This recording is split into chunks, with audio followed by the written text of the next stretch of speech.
दोस्तों, हूती विद्रोहियों के जरिए लगातार इजराइल को निशाना बनाया जा रहा है। इजराइल के कई ठिकानों पर हूती विद्रोहियों के जरिए अब तक कई सारे मिसाइल दाग दिए गए, लेकिन अब जो हूती विद्रोहियों के जरिए किया गया है दोस्तों, वो इजराइल के लिए कहा जा सकता है कि पूरी तरीके से तमाम सीमाओं को लांघते हुए जो एक्शन हूती विद्रोहियों के जरिए लिया गया है वो आने वाले टाइम पर इजराइल के लिए काफ़ी नुकसानदायक साबित हो सकता है। दरअसल दोस्तों, हूती विद्रोहियों ने अब ऐसा कर दिया है जिससे इजराइल के मंत्री, संतरी, नेता, तमाम जो लीडर हैं वो हड़कंप में हैं। उनका हड़कंप में होना भी लाजिम है, क्योंकि जिस तरीके की चीज़ें देखने सुनने को मिल रही है दोस्तों, उससे तो साफ तौर पर लग रहा है कि हूती विद्रोही आर और पार करने के लिए बैठे हुए हैं। उनको हर हाल में आर और पार की लड़ाई ही चाहिए, चाहे तो करो या मरो। कहते हैं ना, कभी आपा में आप जो है कुछ ऐसा गलत कदम उठा लेते हैं, आपा खो बैठते हैं, वो काम नहीं करना चाहिए। लेकिन इस वक्त हूती विद्रोहियों के जरिए कुछ ऐसी ही की गई है दोस्तों।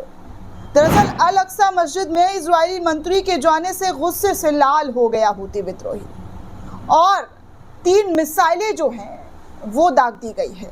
दरअसल TV9 के रिपोर्ट के हवाले से खबर आ रही है और इस खबर में बताया जा रहा है कि इजराइल के आंतरिक सुरक्षा मंत्री बैन गवीर के अल अक्सा मस्जिद जाने पर जहां मध्य पूर्व के मुस्लिम देशों ने काफ़ी आलोचना की है, तो वहीं यमन के हूती विद्रोहियों ने इसे दंडात्मक बताते हुए तल अवीव पर 3 मिसाइलें दाग दी हैं। 3 मिसाइल अटैक किया है। हूती विद्रोहियों का कहना है कि ये क्षम्य नहीं है और इसकी सज़ा इजराइल को हर हाल में मिलेगी। अल मायदीन के मुताबिक बैन गवीर के अल अक्सा मस्जिद पर जाने की खबर जैसे ही हूती विद्रोहियों को मिली, तो हूती विद्रोहियों ने दनादन 3 मिसाइल जो है वो इजराइल की तरफ दाग दिया। हूती विद्रोहियों ने इन मिसाइलों के साथ कुछ ड्रोन अटैक भी इजराइल पर किए हैं। ऐसी जानकारी, ऐसी रिपोर्ट निकलकर सामने आ रही है। इजरायली मीडिया के मुताबिक इजरायली अटैक की वजह से कई इलाकों में सायरन की आवाज़ें जो हैं वो बजने लगी। हर तरफ अफरा तफरी का माहौल दिखाई और सुनाई देने लगा। अभी इन मिसाइलों ने कितना नुकसान पहुंचाया है, इसे फिलहाल आधिकारिक तौर पर कोई भी जानकारी सामने नहीं आ रही है, लेकिन रिपोर्ट कह रही है कि हूती विद्रोही गुस्से से लाल हो गया। हूती विद्रोहियों ने आपा खोया और आपा खोते हुए जैसे ही उसे पता चला कि आंतरिक सुरक्षा मंत्री अल अक्सा मस्जिद में पहुंच गए हैं, उसके बाद तो हूतियों ने जो किया है दोस्तों आपके सामने है। हूती के प्रवक्ता ब्रिगेडियर जनरल यहया सारी ने, जी हाँ, यहया सारी के मुताबिक 1 मिसाइल जाफा, 1 मिसाइल अस्कलोन और 1 फिलिस्तीन के तटीय इलाकों में दागे गए हैं।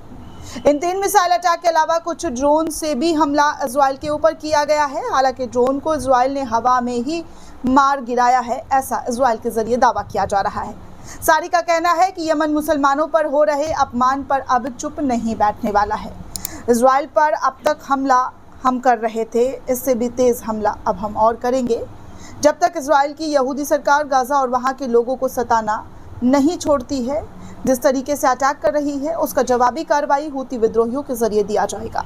हालांकि आपको बता दूं, यमन ने यह भी कहा है कि आने वाले दिनों में इजराइल पर हमले और भी भारी मात्रा में किया जाएगा। सारी ने कहा है, यही सारी ने, कि यमन मुसलमानों पर अब किसी भी तरीके से अत्याचार को कहीं एक रत्ती भी बर्दाश्त नहीं करेगा।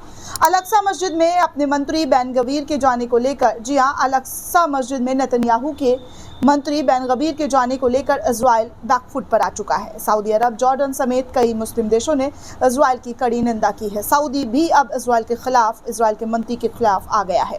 इजराइल के मंत्री के इस दौरे को भड़काने वाला बयान जो है सऊदी, जॉर्डन और मिस्र के ज़रिए बताया गया है कि ये जो चीज़ें की गई है इजराइल के मंत्री के ज़रिए, वो सीधे तौर पर वहाँ के गुटों को भड़काने का काम किया है। पूरे मसले पर इजराइल के प्रधानमंत्री बेंजामिन नेतन्याहू ने अब चुप्पी साध ली है। नेतन्याहू ने भी हाथ खड़े कर लिए हैं, क्योंकि मुस्लिम मुल्क लगातार अब इजराइल के खिलाफ लामबंद होता हुआ दिखाई दे रहा है।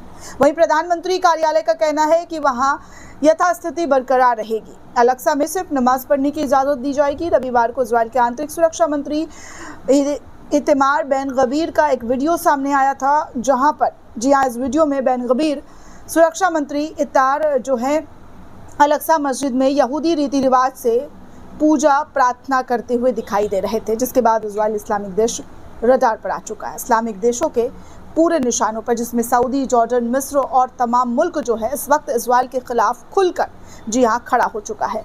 इस वीडियो में साफ तौर पर जिस तरीके की हरकत इजरायली मंत्री के जरिए की गई है, उसको लेकर काफ़ी आलोचना जो है मिडिल ईस्ट के इस्लामिक कंट्रियों के जरिए करनी शुरू कर दी गई है। यरूशलेम स्थित अल-अक्सा मस्जिद को इस्लाम का तीसरा सबसे पाक मस्जिद कहा जाता है। ये इस्लाम धर्म के लिए सबसे जी हाँ मक्का मदीना के बाद अगर किसी को देखा जाए तो सबसे ज़्यादा पवित्र स्थान अल-अक्सा मस्जिद को ही माना जाता है। 1967 तक जॉर्डन के नियंत्रण में ये मस्जिद था, लेकिन इजराइल ने उससे छीन लिया था। इजराइल का कहना है कि ये यहूदियों का सबसे पाक और पवित्र स्थल है, इसे माउंट टेम्पल का नाम दिया गया है।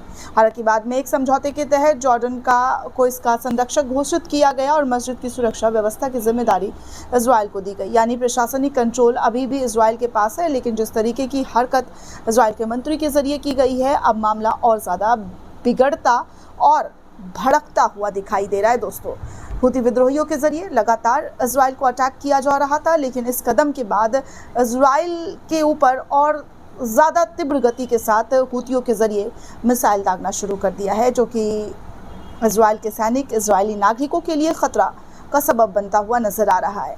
दोस्तों, जंग दोनों ही अगर किसी भी मुल्क के साथ होता है तो दोनों ही मुल्क इस जंग में पिसते हैं, चाहे वो जंग करने वाला हो या जंग का सामना कर रहे जवाबी कार्रवाई करने वाला हो।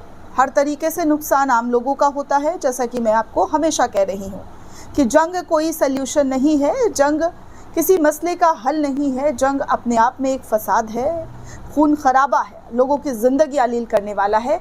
और इसका एग्जाम्पल आपके सामने है, फ़िलिस्तीन के नागरिकों के साथ हो रहा है। वो जुल्म की तमाम इंतहाओं को पार कर देने वाला मामला है। अब ऐसे में ये जो कदम मंत्री के ज़रिए उठाया गया है, इसके बाद तो हुती ने खुलकर डंके की चोट पर जंग का ऐलान कर दिया है। दोस्तों, इस पूरे रिपोर्ट को लेकर आप क्या सोचते हैं? आपकी क्या प्रतिक्रिया है? हमें कमेंट करके ज़रूर बताइएगा। साथ ही साथ चैनल को ज़्यादा से ज़्यादा लाइक, शेयर और सब्सक्राइब करना बिल्कुल भी ना भूलें। शुक्रिया दोस्तों।